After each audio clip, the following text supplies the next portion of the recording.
قومی لا یجرمنکم شقاقی ان یصیبکم مثل ما اصاب قوم نوح او قوم ہود او قوم صالح. اے میری قوم، تو اچھا اس قوم کو بھی واقعات معلوم تھے، اس آیت سے پتہ چلتا ہے.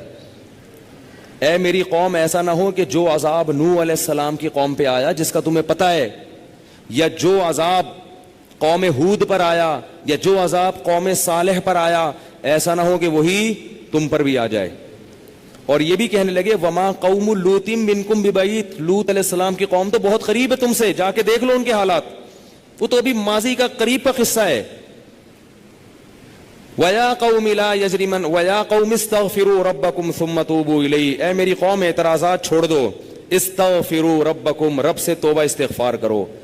دیکھو وہ لوگ استغفار کا مطلب سمجھتے تھے، ہم لوگ استغفار کا مطلب نہیں سمجھتے. جب شعیب علیہ السلام نے کہا استغفار کرو تو ایسا تو ان کے لیے تو بڑا آسان تھا، ایک تسبیح استغفار کی صبح پڑھ لیتے، ایک تسبیح شام کو پڑھ لیتے. کہتے اتنی سی بات ہے تو ہمیں تو نماز پہ ویسی کوئی اعتراض نہیں، تو استغفار کی ایک تسبیح پہ کیا اعتراض ہوگا. وہ سمجھتے تھے کہ استغفار کا مطلب ہے گناہ سے توبہ، جو ڈنڈی مار رہے ہیں یہ چھوڑیں اور پھر اللہ سے توبہ کریں. یہ والی توبہ آج کل مارکیٹ سے کیا چل رہی ہے، بہت سی چیزیں مارکیٹ میں شارٹ ہو گئی ہیں. بھائی لوگ چینی کو روتے ہیں، یہ شارٹ ہو گئی، وہ شارٹ ہو گئی، وہ بھائی بہت ساری چیزیں شارٹ ہوئی ہوئی ہیں. تو یہ والی توبہ آج کل مارکیٹ سے کیا چل رہی ہے، شارٹ چل رہی ہے. استغفار استغفر اللہ، ڈرامہ دیکھ کے بھی استغفار ہو رہا ہے، ہائے ہائے کیسا ہو گیا، کیسی ہیروئن ہے، توبہ توبہ، ٹھیک ہے نا کیسا ہیرو ہے، ہائے اتنا گندا گانا، توبہ توبہ استغفر اللہ. تو یہ استغفار چل رہا ہے آج کل. تو استغفار کا مطلب وہ لوگ، بولو بھائی سمجھتے. وہ کچھ لوگ بیٹھے ہوئے تھے نا، ایک بس میں جا رہے تھے، سب ایک بس میں جا رہے تھے، ذرا دیندار تھے وہ، تو سب نے تہیہ کیا بھائی اگر کوئی لڑکی خاتون واتون نظر آ گئے نا تو استغفار پڑھنا بھائی، ٹھیک ہے نا، کیا کرنا ہے تاکہ نظریں نیچی کر لیں، توبہ استغفار. تو جیسے ہی ایک نے پڑھا نا استغفار استغفر اللہ، تو سب نے کہا کہاں ہے کہاں ہے کہاں ہے سب نے کیا کہا، وہ لاشعوری طور پر نکل گیا نا کہ چلو استغفار کریں گے لیکن دفعہ دیکھ تو لیں، بولے بتا یار کہاں ہے کہاں. تو وہ لاشعوری طور پر ہوتا ہے بعض دفعہ. تو شعیب علیہ السلام نے کیا کہا، استغفروا ربکم ثم توبوا الیہ ان ربی قریب مجیب ان ربی رحیم ودود.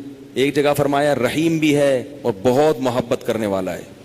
ودود محبت کی سپرلیٹو ڈگری ہے، بہت محبت کرے گا تم سے، بہت زیادہ محبت، اتنی محبت کہ اس کے لیے تم نے گناہ چھوڑ دیا بھائی، بہت محبت کرے گا. تو ظاہر ہے اللہ جب محبت کرتا ہے تو ہماری طرح نہیں ہے کہ بہت محبت ہے بس ہے تو بھائی یہ پیسے دو، اتنی محبت ہے تو ٹھیک ہے نا. آپ کو کوئی دوست پریشانی میں آیا آپ کے پاس، بہت پریشان تھا، اس کو پیسوں کی ضرورت تھی، وہ آپ اس سے کہہ رہے یار مجھے تمہیں، آپ کو پتہ نہیں تھا کہ ابھی یہ پیسے بھی مانگ لے گا مجھ سے، کہہ رہے یار مجھے تم سے بہت محبت ہے، ایکچولی میں بتا نہیں سکتا بہت محبت ہے. وہ بڑا خوش ہو گیا بھائی اب تو ٹھیک ہے بھائی. تو کہہ رہے یار مجھے نا 100 روپے کی ضرورت ہے. اب آپ کہہ رہے یار یہ کیسے موقع پہ میں نے اظہار کر دیا محبت کا، ٹھیک ہے نا. تو ہم لوگوں کی محبت کیسی ہوتی ہے، ایسی ہوتی. اگر ہمیں پہلے سے پتا ہوتا پیسے مانگتا ہے تو ہم کیا کہتے ہیں، یار محبت کچھ نہیں ہوتا. مفتی صاحب نے بیان کیا تھا لویریہ پر، وہ جا کے سن لینا، پھر ایسا کہیں گے ہم. تو اللہ جب کہہ رہا ہے نا کہ استغفار کرو گے تو میں کیا کروں گا، ودود بے پناہ محبت کروں گا، بے پناہ محبت.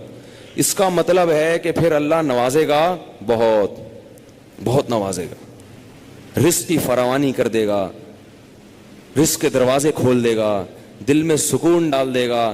اگر پریشانی بھی آئے گی تو درجات کو بلند کرنے کے لیے، جیسے یعقوب علیہ السلام پر پریشانی آئی، جیسے یوسف علیہ السلام پر پریشانی آئی تاکہ مصر کا بادشاہ بنا دوں، پھر وہ پریشان کرنے کے لیے پریشان نہیں کرے گا، وہ پریشان کرے گا خوشی دینے کے لیے. آپ حیران ہو کہ خوشی دینے کے لیے بھی کوئی پریشانی ہوتی ہے. حدیث میں آتا ہے کہ ایک بوڑھی عورت نے نبی صلی اللہ علیہ وسلم سے پوچھا کہ کیا بوڑھی عورتیں جنت میں کیا میں جنت میں جاؤں گی؟ آپ نے فرمایا نہیں. ارے بھائی نبی کے منہ سے ایک عورت سن لے کہ میں جنت میں نہیں جاؤں گی، اس پہ کیا گزرے گی؟ اس کا مطلب جہنم کا ٹھپا لگ گیا، اسٹیمپ لگ گئی. اتنی پریشان. خود سوچو کہ جن صحابہ کو جنت پر ایسا یقین تھا جیسے اپنی آنکھوں سے دیکھی ہو. حضرت علی کی ایک روایت ہے کہ میں اگر جنت کو اور جہنم کو اپنی آنکھوں سے دیکھ لوں تو میرے ایمان میں اضافہ نہیں ہوگا. تو جن لوگوں کا ایمان ایسا ہو نبی پر ایک ایک بات پر, وہ نبی کے منہ سے سن لیں کہ میں جنت میں نہیں جاؤں گی, تو اس پہ قیامت نہیں آ گئی ہوگی. رونے لگی, پریشان ہو گئی, کچھ دیر میں نبی نے فرمایا کہ جاؤ گی جوان ہو کے. اس کنڈیشن میں اب یہاں ایک نقطہ اٹھایا ہے کہ بھئی ایسا مذاق کرنا جس سے تکلیف ہو. کسی مسلمان کو تکلیف دینا تو جائز نہیں ہے, تو نبی کیسے تکلیف دے سکتے ہیں؟ اتنی تکلیف میں ڈال دیا بیچاری کو. تو اس کا جواب یہی ہے کہ بعض دفعہ تکلیف کسی بہت بڑی خوشی کا پیش خیمہ ہوتی ہے. نہیں آئی بات؟ اگر پہلے تکلیف میں نہ ڈالا جاتا تو بعد میں جو اس کو راحت ہوئی ہے نا, وہ راحت نہ ہوتی, وہ خوشی نہ ہوتی. اس خوشی تک پہنچانے کے لیے پہلے تھوڑا سا تنگ کرنا ضروری ہے, ورنہ وہ خوشی نہ ہوتی. تو اللہ بھی اگر اپنے نیک بندوں کو پریشان کرتے ہیں تو وہ پریشانی کسی بہت بڑی کامیابی کا پیش خیمہ ہوتی ہے, پیش خیمہ ہوتی. پھر اس میں تسلیاں بھی ملتی رہتی ہیں ان کو. تتنزل علیہم الملائکہ اللہ تخافوا ولا تحزنوا, فرشتے ان کے دلوں پہ نازل ہو کے خوشخبریاں دیتے ہیں کہ غم نہ کرو, خوف نہ کرو, بس یہ پریشانیاں دور ہونے والی ہیں, جنت کی نعمتیں ہیں. بعض دفعہ تو دنیا میں بھی بہت بڑی کامیابی مل جاتی ہے. تو اب وہ اچھا یہ بات مسئلہ ذہن میں رکھو کہ اللہ ودود ہے, محبت کرتا ہے اپنے بندوں سے بے پناہ, رحیم ہے, غفور ہے. یہ بہت بڑی غلط فہمی ہے کہ گناہگاروں کے لیے بھی ہے. نا نا نا نا نا, گناہگاروں کے لیے نہیں ہے. جو گناہ سے توبہ کرنے والے ہوں ان کے لیے. ہمارے ہاں بعض خطیب اللہ کی رحمت کو ایسے بیان کرتے ہیں کہ گناہگار سمجھتا ہے کہ اللہ مجھ سے بھی بہت زیادہ محبت کرتے ہیں, حالانکہ وہ کبیرہ علانیہ گناہوں کا مجموعہ ہوتا ہے. وہ آدمی گناہوں سے اللہ کبھی بھی محبت نہیں کرتے, تو گناہگار سے کیسے محبت کریں گے؟ جو گناہ سے بچنے کی کوشش میں لگ جائے, بے شک نہ چھوٹے ہوں لیکن بچنا چاہتا ہے, اس سے بھی اللہ محبت کرتے ہیں. علماء لکھتے ہیں گناہ نہ بھی چھوٹے ہوں لیکن چھوڑنا چاہ رہا ہے, لائن پہ آنا چاہ رہا ہے, تو اللہ اس سے بھی محبت کرتے ہیں. اس کے لیے وسائل پیدا کرتے ہیں, اسباب کے آ جائے. جو نہیں چاہتا اس سے اللہ محبت نہیں کرتے. اللہ اس کے لیے غفور اور رحیم نہیں ہے. الا یہ کہ قانون یہ ہے, اللہ اپنی رحمت سے کسی کو بخش دے تو ایک الگ بات ہے, قانون یہ نہیں ہے. قانون یہ ہے کہ وہ کیا ہے, عزیز ذو انتقام, غالب ہے اور انتقام لینے والا ہے. ان الذین یکسبون الاثم سیجزون بما كانوا یقترفون, جو گناہ کر رہے ہیں عنقریب پتہ چلے گا, عنقریب پکڑے جاؤ گے, عنقریب ٹھکائی لگے گی. تو جس سے محبت ہوتی ہے اس سے ایسے باتیں کی جاتی ہیں. آپ کو جس سے محبت ہے آپ اس کو دھمکیاں دیتے ہیں اس طریقے سے. اللہ فرماتے ہیں کہ تمتعوا, مزے اڑاؤ مزے, ان مصیرکم الی النار, آنا جہنم کی آگ کی طرف ہے.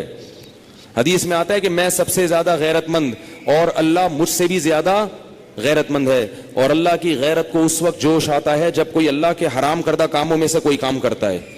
یہ کون چیخ رہا ہے بھائی؟ ان کو سنبھالیں بچوں کو باہر, کیا ہو رہا ہے یہ پیچھے لوگ بیٹھے ہوئے ہیں دیکھ نہیں رہے ان کو. تو اللہ کو غیرت کس وقت آتی ہے؟ حدیث کے الفاظ ہیں کہ جب کوئی بندہ اللہ کے حرام کاموں میں سے کسی کام کا ارتکاب کرتا ہے. اللہ کھلا رہا ہے, اللہ پلا رہا ہے, پھر آپ ناجائز کی طرف جا رہے ہو. تو حدیث میں یہ نہیں آتا کہ جب کوئی بندہ گناہ کرتا ہے تو اللہ کو اس کو بھی محبت کا بڑا جوش آتا ہے. نہ, پھر اللہ کو غیرت آتی ہے اور اللہ کی صفت انتقام جوش میں آتی ہے.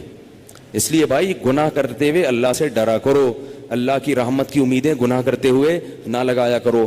ایسا نہ ہو کرنے کے دوران کوئی چھت گر جائے, زمین پھٹ جائے. بنی اسرائیل نے گناہ کیا تھا نا, ہفتے کے دن اللہ نے منع کیا شکار مت کرو, انہوں نے کر لیا, تو کیا اللہ بڑا غفور رحیم, اللہ نے معاف کر دیا فوراً. رات کو سوئے ہیں تو صبح کیا ہوا ہے, بندر اور سور جیسی شکلیں بنی ہوئی تھی. اللہ ہم سب کو محفوظ رکھے. تو گناہ سے بچنا چاہو گے تو اللہ کی رحمتیں ہیں, اللہ کی محبتیں ہیں. گناہ سے بچنے کا ارادہ نہیں کرتے تو پھر جہنم ہے, پھر جنت نہیں ہے. سمجھ رہے ہو کہ نہیں سمجھ رہے بھائی؟ یہ باتیں کہتے ہوئے مجھے بھی ڈر لگتا ہے, مجھے بھی ڈر لگتا ہے.